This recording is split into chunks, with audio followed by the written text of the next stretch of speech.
اور حضور فتح مکہ کے بعد واپس مکے پلٹ جاتے.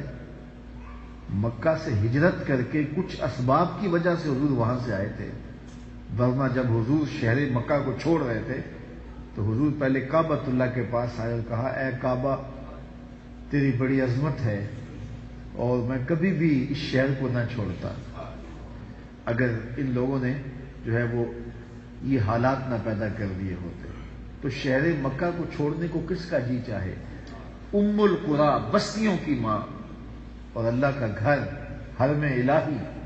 تو ایک نبی اس شہر کو چھوڑ رہا ہے تو حالات کا تقاضا تھا اور حکم الہی تھا کہ حضور کو شہر مکہ چھوڑنا پڑا.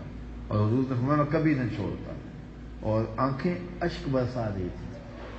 8 سال کے بعد مکہ فتح ہو گیا تو حضور واپس پلٹ کے مکے آ جاتے کہ وہ رکاوٹیں ختم ہو گئیں، بت توڑ دیے گئے، کعبۃ اللہ کی چھت پہ اذان کی آواز گونج رہی ہے، بلال حبشی صدائے دل نواز دے رہے ہیں. تو حضور واپس مکے آ جاتے، لیکن حضور مدینے والوں کا دل نہیں توڑنا چاہتے. کہ اس اوکھے ویلے انہوں نے جس طرح ساتھ دیا اور جس طرح انہوں نے محبتیں دی. جب حضور بیت عقبہ کے موقع پہ آئے نا، یہاں بیت عقبہ کے موقع پہ جب مدینے سے کچھ لوگ آئے، اور وہ آپ پڑھتے ہیں تاریخ میں 2 بیعتیں ہوئی ہیں جو مدینہ کے لوگوں نے حضور سے کی، بیت عقبہ اولا، بیت عقبہ ثانیہ. تو جب انہوں نے حضور کو کہا کہ آپ مدینہ المنورہ آ جائیں، یہاں کے حالات سازگار نہیں ہیں، تو ہم آپ کے ہاتھ پہ بیعت کرتے ہیں اور یہ عہد بھی کرتے ہیں کہ ہم وہاں آپ کے لیے لڑیں گے اور آپ کی حفاظت کریں گے، اور جو ہے وہ آپ کو وہاں مشکلات نہیں ہوں گی جو یہاں ہیں، آپ کے معاون ہوں گے، مددگار ہوں گے. تو حضور علیہ الصلوۃ والسلام سے جب یہ لوگ بیعت کرنے لگے تو حضرت برا بن معرور رضی اللہ تعالی عنہ وہ کہنے لگے کہ لوگوں رک جاؤ، یہ بیعت کرنا آسان نہیں ہے. ان کے ہاتھ میں تم جو بیعت کر رہے ہو تو اس کا مطلب یہ ہے پوری دنیا سے ٹکر لے رہے ہو. تو سوچ لو، ایسا نہ ہو کہ کل بلا کے پھر کہو کہ یہ کیا ہو گیا. ابھی یہ نوجوان تھے تو سب نے عہد کیا کہ جان لٹا دیں گے، محبوب پہ آنچ نہیں آنے دیں گے. اللہ اکبر. پھر حضور کے ہاتھ میں انہوں نے بیعت کی اور آقا کریم علیہ الصلوۃ والسلام یہاں سے ہجرت کر کے مدینہ تشریف لے گئے. کلثوم بن ہدم کے مکان میں حضور ٹھہرے. یہ بالکل قباء سے جو ہے وہ آپ دائیں جانب اتریں تو وہاں اب بھی وہ مکان موجود ہے. اس حالت میں تو نہیں ہے لیکن شکستہ سی اس کی حالت ہے، شاید بعد میں دوبارہ اس کو تعمیر کیا گیا تھا. تو اس جگہ پہ وہ کھنڈر سا بنا ہوا ہے کیونکہ وہاں اس کا خیال نہیں رکھا گیا. لیکن یہ کلثوم بن ہدم کا مکان تھا جہاں حضور علیہ السلام نے قیام کیا، اور کھجوروں کے جھنڈ ہے. اور اسی باغ کے اندر آگے چل کے بیر عزق ہے جہاں حضور علیہ السلام نے پانی پیا تھا. جو لوگ عمرے کی سعادت یا حج کے لیے جاتے ہیں تو وہ ضرور اس کی زیارت کریں. تو حضور علیہ السلام یہاں رکے، حضور یہاں ٹھہرے. اور آپ جانتے ہیں کہ جس طرح وہ استقبال کرنے آئے اور جس طرح انہوں نے حضور کو محبت پیش کی اور جس طرح طالع البدر علینا کی صدائیں تھیں اور جس طرح پیار تھا ان کا اور امٹتے جذبات تھے، لیکن برا بن معرور نظر نہ آئے. تو حضور علیہ الصلوۃ والسلام کی آنکھیں ڈھونڈ رہی تھی اس نوجوان کو جس نے کہا تھا کہ اگر بیعت کرنی ہے تو پھر سوچ سمجھ کے کرو، پھر جانیں بھی وارنی پڑی تو گریز نہیں کرنا. تو جس محبت سے اس نے پھر دعوت دی تھی، پھر لوگوں کو آمادہ کیا تھا عہد وفا کرنے پہ، تو آج میرے حضور کی آنکھیں ڈھونڈ رہی ہیں کہ آج برا بن معمور دکھائی نہیں پڑا. سارے لوگ استقبال کرنے آ رہے ہیں، حضور کلثوم بن ہدم کے مکان میں ٹھہرے لوگ ملنے آ رہے ہیں، لیکن حضرت برا نظر نہیں آئے. خیر وقت گزر گیا، شام کے اندھیرے گہرے ہو گئے اور لوگ اپنے اپنے گھروں کو اجازت پا کے واپس پلٹ گئے.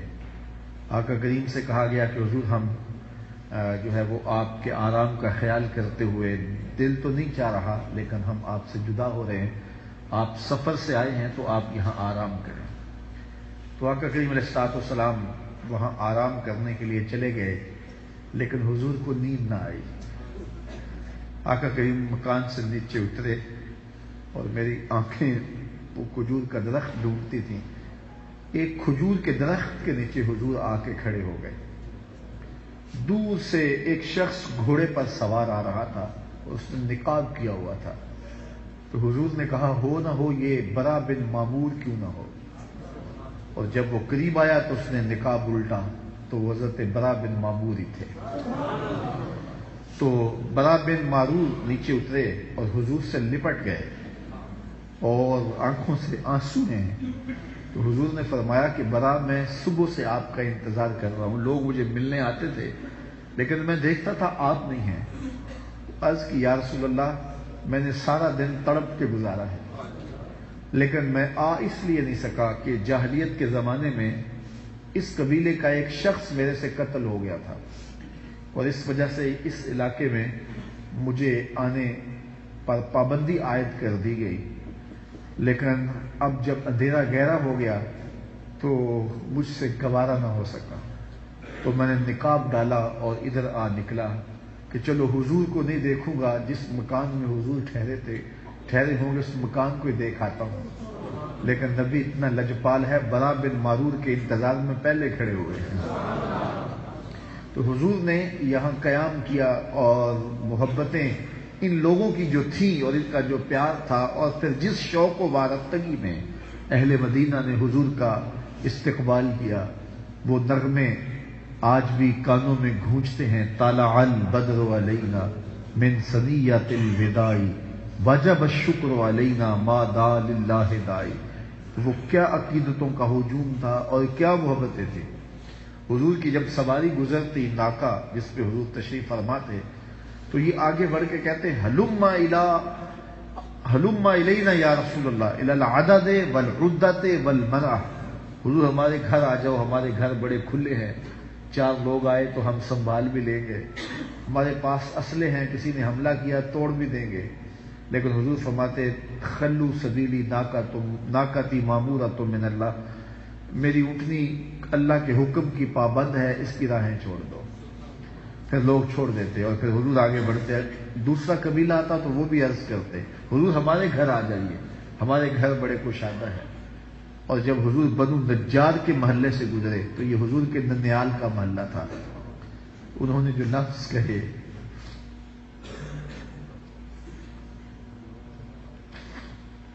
کتنی اپنائیت ہے ان لفظوں میں اور کیا پیار چھلکتا ہے ان لفظوں میں. ذرا آپ بھی ان لفظوں کی لذت لیجئے.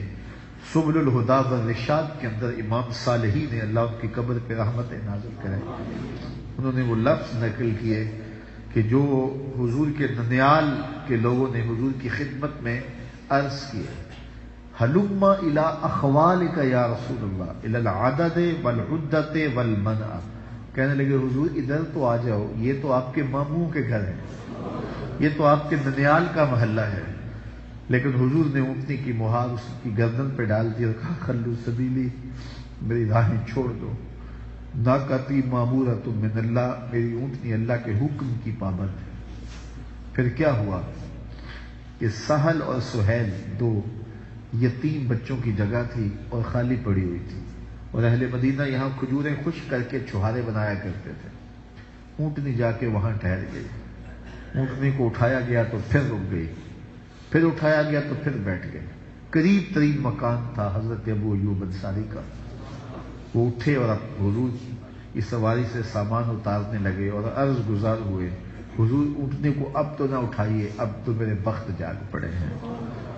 تو خوش قسمت وہ لوگ جنہوں نے حضور علیہ السلام کے میزبان ہونے کا شرف پایا اور پھر ان کے گھر میں حضور علیہ السلام کا قیام رہا.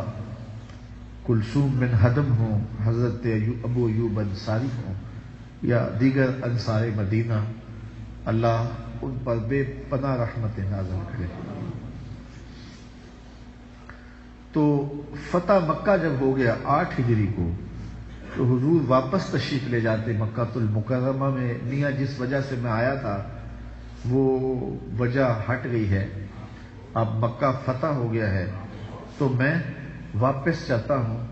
لیکن نہیں, حضور علیہ الصلوۃ والسلام رک گئے اور آقا کریم علیہ الصلوۃ والسلام نے ہمیشہ اس شہر کے ساتھ وفا کا جو ربط و رشتہ تھا وہ نبھایا، حتیٰ کہ حضور کی تربت نور اور حضور کی قبر انور بھی اس شہر منور میں بنی، اور قیامت تک کے لیے حضور نے آنے والوں کو یہ سبق وفا کا اور محبتوں کا دیا کہ جس مٹی سے وفا کرتے ہیں پھر وفا کا حق ادا کرتے ہیں۔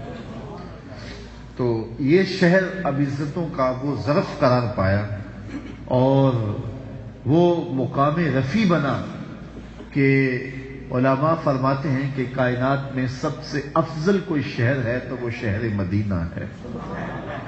علماء کے مابین اس بات میں اختلاف پیدا ہے کہ مکہ المکرمہ افضل ہے یا مدینہ النبی افضل ہے۔ یہ ایک علمی اختلاف ہے، بعض نے کہا کہ مکہ افضل، بعض نے کہا مدینہ افضل، دونوں جانب سے دلائل موجود ہیں، لیکن شیخ عبدالحق محدث دہلوی فرماتے ہیں جب حضور مکے میں تھے تو مکہ افضل تھا، جب مدینے میں آ گئے تو مدینہ افضل ہو گیا۔ جدھر جدھر سے وہ گزرتے رہے مجد و شرف بھی پیچھے پیچھے رہا۔ اللہ اکبر۔ تو عزتوں کی آماج گاہ بنا اور برکتوں کی آماج گاہ بنا، اور یہ وہ شہر نور ہے جس میں 70,000 فرشتے صبح کو حاضر ہوتے ہیں، 70,000 فرشتے شام کو حاضر ہوتے ہیں اور حضور کی بارگاہ میں سلام پیش کرتے ہیں، اور جو ایک بار آتا ہے پھر قیامت تک اس کو آنے کا موقع نصیب نہیں ہوتا۔ یہ تو حضور کے غلام ہیں جو بار بار بلائے جاتے ہیں، ورنہ اس شہر میں جانا یہ خوش نصیب لوگوں کا مقصود ہے۔ اور حضرت امام مالک کا مسلک دیکھیے، امام شافعی، امام احمد بن حنبل اور امام اعظم ابو حنیفہ علیہم الرضوان فرماتے ہیں کہ اگر کوئی شخص حضور کے روضے پہ جائے تو واپس آ کے کہے کہ میں حضور کے روضے سے ہو کے آیا ہوں، اور جا رہا ہو تو کہے کہ میں حضور علیہ السلام کے روضے پہ حاضری کے لیے جا رہا ہوں۔ لیکن امام مالک امام دار الہجرہ فرماتے ہیں اگر کوئی شخص حضور کے روضے پہ جائے یا حضور کے روضے سے آئے تو یہ نہ کہے کہ میں حضور کے روضے سے آیا ہوں، وہ کہے میں حضور سے مل کے آیا ہوں، میں حضور کو دیکھ کے آیا ہوں، میں حضور کو مل کے آیا ہوں۔ اس لیے کہ حضور فرمایا جس نے میرے وصال کے بعد میری قبر کی زیارت کی وہ ایسے ہے جس طرح اس نے میری زندگی میں میری زیارت کی، اور یہ بھی فرمایا جس نے میری قبر کی زیارت کی اللہ اکبر اس کے اوپر میری شفاعت واجب ہو گئی، من زار قبری واجبت لہو شفاعتی، اس کے اوپر میری شفاعت لازم ہو گئی۔ تو اس قبر نور کو دیکھنے سے حضور کی شفاعت کا بندہ حقدار بن جاتا ہے اور اللہ کی خاص رحمتوں سے مالا مال کر دیا جاتا ہے۔ تو یہ شہر نور عقیدتوں کا مرکز ہے، یہاں سائلوں کی جھولی بھرتی ہے، اور امام مالک نے کتنا خوبصورت فتویٰ دیا کہ یہ نہ کہو کہ میں روزے کو دیکھ کے آیا ہوں، میں جالیوں کو دیکھا ہے، میں ممبر و محراب اور در کو دیکھ کے آیا ہوں، کہا میں حضور سے مل کے آیا ہوں۔ اور پردہ جو دیوار کا ہے اور جالیوں کا ہے وہ ہمارے لیے ہے، ادھر سے پردہ نہیں ہے، وہ آنے والے کو دیکھ رہے ہیں، اس کی کیفیت قلب کو دیکھ رہے ہیں، کون کس جذبے سے آیا ہے۔ اور اگر جانے والے کی آنکھیں بینا ہوں اور بصیرت کے اجالے اسے نصیب ہوں تو پردہ اس کے لیے بھی نہیں ہوتا، پردے ہٹا دیے جاتے ہیں اور جانے والے کو بارگاہ ناز کے اندر جو ہے وہ پیش کر دیا جاتا ہے۔ حضرت امام رفاعی علیہ رحمہ 555 ہجری میں حضور کے روضے پہ حاضر ہوتے ہیں۔ تمام مکاتب فکر کے لوگوں نے اپنی کتابوں میں یہ لکھا ہے واقعہ، حضور کے روضے پہ حاضر ہوتے ہیں، اور پھر کیا ہوا کہ عرض گزار ہوئے یا رسول اللہ ساری زندگی میں آپ کی بارگاہ میں سلام پیش کرتا تھا اپنے علاقے سے، اور وہ سلام آپ کی بارگاہ میں پہنچتا تھا اور آپ کا جواب مجھے پہنچتا تھا، آج میں خود چل کے آیا ہوں، جواب بھی مجھے خود ارشاد کیجیے۔ چونکہ حضور کی نسل تھے، حضور کی اولاد تھے، تو وہاں حضور کی خدمت کے اندر کھڑے ہو گئے۔ اللہ اکبر۔ وہ میاں صاحب فرماتے ہیں جی میں اڑیاں کرے ایانا، تو وہ کھڑے ہو گئے اور حضور کی بارگاہ میں ضد کی کہ حضور میں تو ایسے ہی جواب نہیں لینا، اور پھر وہاں رک کر کے حضور کی بارگاہ میں سلام پیش کرنے لگے۔ 70,000 لوگ اس وقت مسجد نبوی میں موجود تھے، سب نے دیکھا کہ حضور کے روضے سے ہاتھ باہر آیا، اور حضرت امام رفاعی نے حضور کے ہاتھ کو بوسہ دیا۔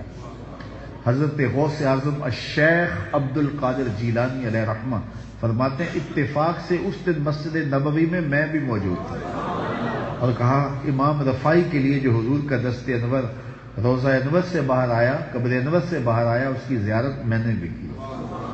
اللہ اکبر۔ تو حضور علیہ السلام کی بارگاہ میں حاضری کی عقیدتوں کے رنگ ہیں، اور جب زائر وہاں جاتا ہے تو یقیناً اللہ اکبر وہ بہت سارے سوالات، بہت سارے دکھڑے، بہت ساری کہانیاں لے کے جاتا ہے کہ حضور کی بارگاہ میں یہ بھی عرض کروں گا، یہ بھی عرض کروں گا، یہ بھی عرض کروں گا، لیکن جب اس بارگاہ میں حاضری کا شرف ملتا ہے تو سارے سوال بھول جاتے ہیں، کوئی سوال ہی یاد نہیں رہتا۔ دکھ درد کے ماروں کو غم یاد نہیں رہتے، جب سامنے آنکھوں کے غم خار نظر آئے۔ جو ہی باب السلام سے داخلہ نصیب ہوتا ہے تو وہ جو گٹھڑی باندھ کے سوالوں کی، التجاؤں اور تمناؤں کی اور دکھڑوں اور سوالوں کی لے کے زائر وہاں سے داخل ہوتا ہے تو اس کی گرہیں ڈھیلی ہونی شروع ہو جاتی ہیں، اور اس خاص مواجہ نور کے آنے سے پہلے سارے سوال تتلیوں کی طرح اڑ جاتے ہیں، اور جب بندہ مواجہ نور کے سامنے ہوتا ہے تو پھر آنکھیں تو کھلی ہوتی ہیں لیکن منظر اور کچھ سامنے ہوتے ہیں، اور دل تیزی سے دھڑک رہا ہوتا ہے، اور ہونٹ خود بخود درود پڑھ رہے ہوتے ہیں، اور ایک ایک عضو بدن عقیدتوں کے سانچے میں ڈلا ہوا ہوتا ہے، اور پھر جھولی پھیلی ہوتی ہے، اور سائل سراپا عجز بنا ہوا ہوتا ہے، اور پھر ادھر سے کرم اور انوار اور برکھا برس رہی ہوتی ہے۔ کوئی سوال یاد نہیں رہتا، لیکن جو سوال ہوتے ہیں ان سب کے جواب روحوں میں جذب ہوتے چلے جاتے ہیں۔ سید سلیم گیلانی اللہ ان کی قبر پہ کروڑوں رحمتوں کا نزول کرے، جب حضور کی بارگاہ میں حاضر ہوتے ہیں تو ایک اچھے شاعر بھی تھے، تو جو کیفیت ان کی ہوتی ہے ذرا اس کو ملاحظہ کیجیے۔ آقا سلام حلقہ بگوشاں قبول ہو، شاہ عجز و نیاز گدایاں قبول ہو۔ ذرا دیکھیے، شاہ عجز و نیاز گدایاں قبول ہو، آقا سلام حلقہ بگوشاں قبول ہو۔ لفظ ساتھ چھوڑ گئے گنگ ہو گئے، لفظ ساتھ چھوڑ گئے گنگ ہو گئے، بے ربطیے نوائے پریشاں قبول ہو، بے ربطیے نوائے پریشاں قبول ہو۔ ساری دعائیں سیل تجلی میں بہہ گئی۔ وہ جو سوالات لے کے ظاہر پہنچتا ہے، ساری دعائیں سیل تجلی میں بہہ گئیں، ایک اشک لرزاں ہے سر مژگاں قبول ہو، ایک اشک لرزاں ہے سر مژگاں قبول ہو۔ پھر زائر کو جب اس دہلیز سے، اس چوکھٹ سے خیرات ملتی ہے تو ذرا یہ ملاحظہ کیجئے کہ کس کیفیت کے اندر اس کو بیان کرتے ہیں کہ اتنا کرم تو مجھ سے سمیٹا نہ جائے گا، اتنا کرم تو مجھ سے سمیٹا نہ جائے گا، انفعال تنگی داماں قبول ہو، انفعال تنگی داماں قبول ہو۔ اور ایک زائر اپنی کیفیت کو یوں بھی بیان کرتا ہے، میں تو جھولی ہوں کاسا ہوں کشکول ہوں، میں تو جھولی ہوں کاسا ہوں کشکول ہوں، اور رحمت کا دریا حضور آپ ہیں۔ تو وہ رحمت کا دریا ہیں، اور زائر وہاں کاسا بن کے، کشکول بن کے، جھولی بن کے پھیلا ہوا ہوتا ہے۔ پھر انوار کی برکھا اس کو سیراب کر دیتی ہے، اور اس در پہ جانے والے کو کوئی کمی نصیب، کوئی کمی باقی نہیں رہتی۔ جب محبوب مل گئے تو پھر کیا باقی رہ گیا؟ تو ہر دولت اس کی جھولی میں ڈھیل دی جاتی ہے۔ سعادت مند لوگ ہیں جنہیں اس چوکھٹ کی حاضری نصیب ہوتی ہے۔ با ادب حاضری یہ زندگی کی معراج ہے، اور یہ سعادت مندوں کا نصیب ہے۔ اور اس اذعان اور اس یقین کے ساتھ کہ وہ مجھے نوازتے ہیں اور میں ان کی چوکھٹ پہ حاضر ہوتا ہوں، تو میں ان سے ملنے جا رہا ہوں، اور ان کی عقیدتوں اور ان کی محبتوں کے پیرائے میں جب زائر وہاں حاضر ہوتا ہے تو جب واپس پلٹتا ہے تو پھر کیفیات کا ایک جہاں اس کے سینے میں آباد ہوتا ہے۔ وہ کیا کسی نے کہا تھا کہ یہ کتنی عجیب بات ہے کہ اتنے بڑے ہجوم میں، یہ کتنی عجیب بات ہے کہ اتنے بڑے ہجوم میں وہ دیر تک سنتے رہے بس میری ہی داستان۔ یہ ہر زائر کی کیفیت ہوتی ہے، وہ سمجھتا ہے کہ میرے ہی دکھڑے سنے جا رہے ہیں، وہ دیر تک سنتے رہے بس میری ہی داستان۔ تو وہ داستان درد، وہ کیفیات کا ایک جہان وہاں آباد ہو جاتا ہے، اور زائر اپنے سارے دکھڑے نہ کہنے کے باوجود وہاں حضور کی بارگاہ میں پیش کرتا ہے، تو اس کا مداوع اور دکھوں کا درد بھی جو ہے درما بھی نصیب ہو جاتا ہے، اور پھر جب واپس پلٹتا ہے تو وہ اپنے آپ کو کتنا ہلکا پھلکا محسوس کرتا ہے، اور کتنا بوجھ جو لے کر کے وہاں پہنچتا ہے وہ اس کے وجود سے اتر چکا ہوتا ہے۔ اللہ مجھے آپ کو بار بار اپنے اور اپنے محبوب کے در کی با ادب حاضری نصیب فرمائے، اور اس شہر نور بار بار جانا نصیب ہو۔ زائر جب واپس پلٹتا ہے تو اس کو یہ تسلی سہارا دیتی ہے کہ میں پھر بھی پلٹ کے آؤں گا، ورنہ اس در سے پلٹنا اتنا آسان نہیں ہوتا۔